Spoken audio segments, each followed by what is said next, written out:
I don't think slavery ended in 1865. I think it just evolved.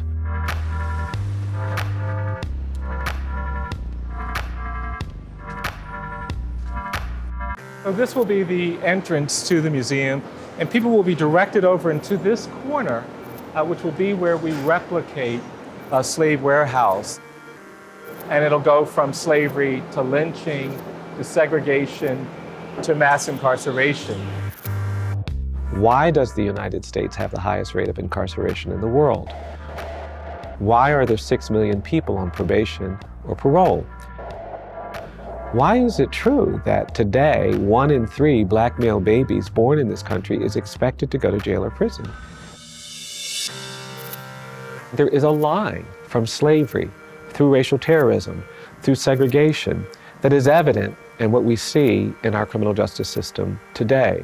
I'm persuaded that we really won't eliminate the problems of discrimination in the criminal justice system, in the education system, in the employment system, until we change the narrative of racial difference that we have all accepted.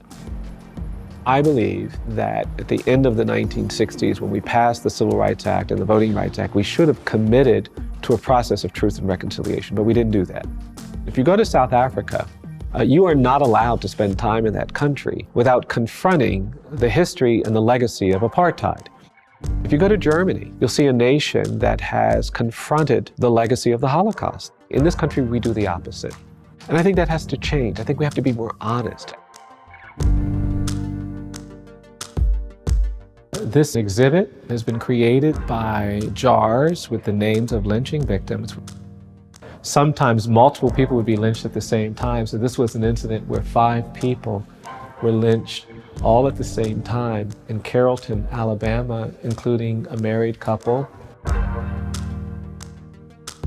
Well, most people don't understand that lynching was racial terrorism because it wasn't just the people who were victimized, it was the entire community. These acts of humiliation and degradation created this desensitizing to victimization. We are indifferent to evidence of bias and discrimination. We are indifferent to innocent people being wrongly condemned on death row for 30 years. I think there's a historical root to that silence. My light bulb moment, it was only 8 or 9 years ago when I went to Africa for the first time.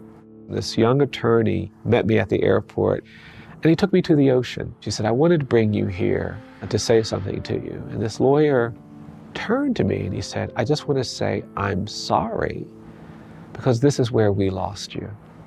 And all of a sudden, by just thinking about history shifted. When I came back to Montgomery, the walk I make all the time down this street felt different.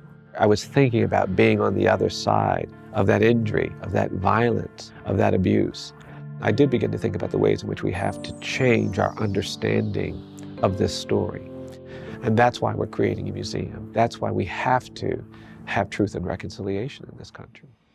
We work here, we pay taxes here, we go to school here, we contribute to this country, and we are what makes this country great.